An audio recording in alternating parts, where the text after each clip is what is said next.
Hey, everyone. So, for those that are watching this online, there's a couple of things I want to point out before I go into the presentation.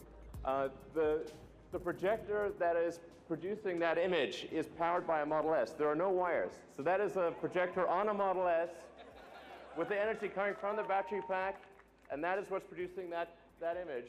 And that is the factory. Like a lot of people may not realize, that is actually part of the factory. That is not a screen. And the people in the audience are the people that have designed and engineered and built the Model 3.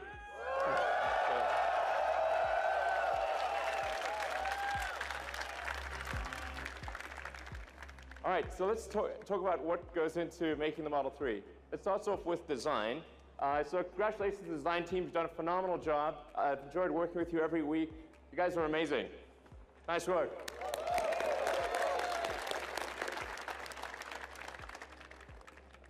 So there are many elements of the design. It's difficult to actually say exactly what makes it good, but except to say that we agonize over every curve, over every detail, every corner, every element of the interior, the exterior, including things that people probably won't even notice. We care about every part of it. So let's go to the next part of the interior. We aimed for something that was a very simple, clean design, because I think in the future, well, really, future being now, that the cars will be increasingly autonomous. So you won't really need to look at an instrument panel all that often. You'll be able to do whatever you want. You'll be able to watch a movie, talk to friends, go to sleep. Every Tesla being produced right now, the Model 3, the Model S, the Model X has all of the hardware necessary for full autonomy. And I think a lot of people still don't realize that. It's got the 8 cameras, it's got 12 ultrasonic sonars, it's got the forward radar, and it's got over 10 teraops of computing capability. Let's go more into the interior. So one of the challenges with the car was, since it is smaller than a Model S, how do we make a car that is smaller on the outside, bigger on the inside? So we took an idea from the Model X, which was the canopy screen that makes you feel like if you're in a Model X, it makes you feel like you're flying a helicopter. It really has this amazing feel. And we turned that around, put that on the rear of the Model 3 so that you could still have a great deal of rear headroom and have this amazing view while being in a smaller car. It's actually one of the toughest design challenges of making the Model 3. And then in terms of engineering the car, we had to engineer it to be a lot easier to build. The Model S is an amazing car, but it's very hard to build. So we had to get the part count down, design it still to be light, but also to make it affordable. And I think that the team's done an amazing job of that. And then where this really shows up is in things like safety. So let's take a look at the safety video. So on the one hand, you've got a car that is one of the safest cars in the world, a Volvo S60.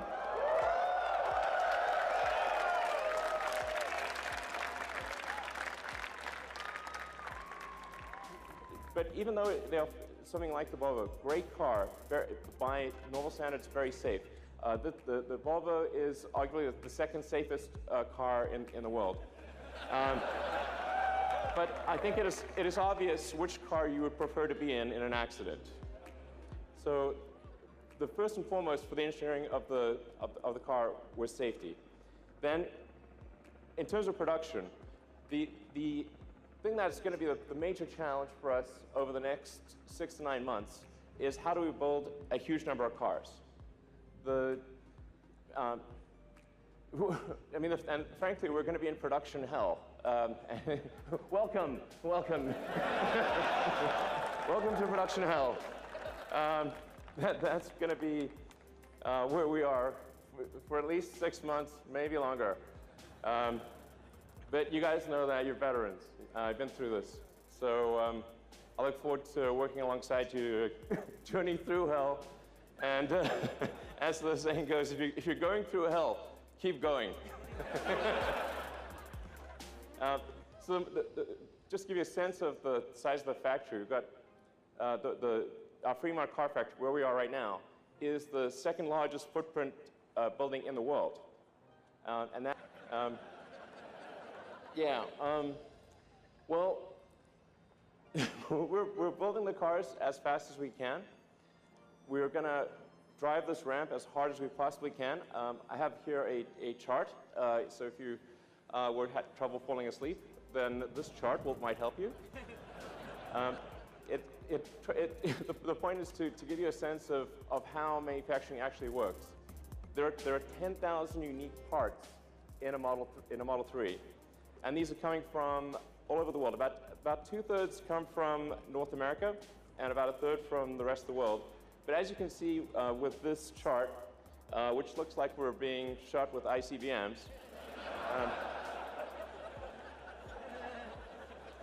I think that is the ICBM chart, actually. Save us, exactly. Well, we need missile command.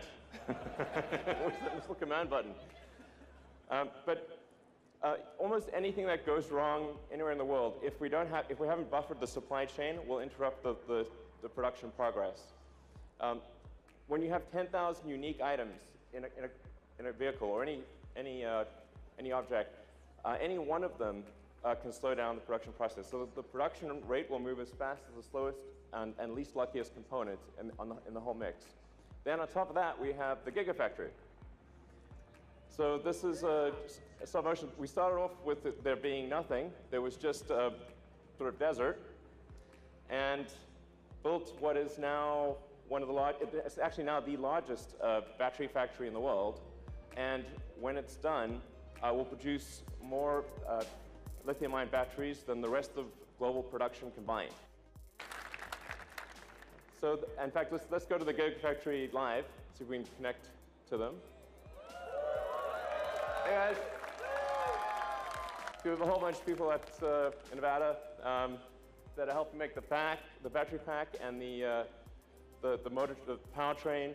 We are tripling the number by the end of next year. There will be 3 times as many superchargers as there are today. So that should really help out a lot.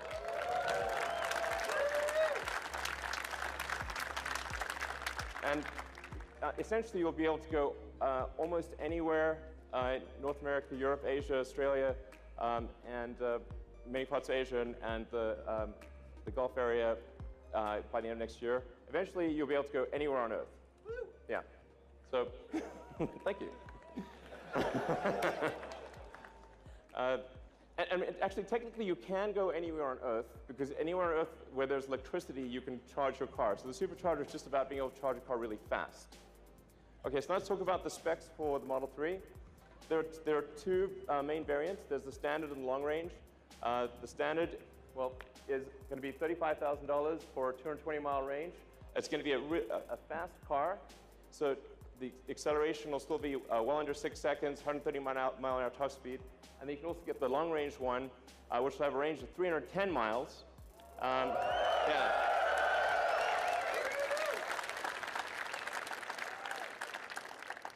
And be about roughly 5 seconds 0 to 60, 140 mile an hour top speed. So it's going to be a really great car. I think you will not be able to find a better car, gasoline or electric, in that price range that is anywhere near as great.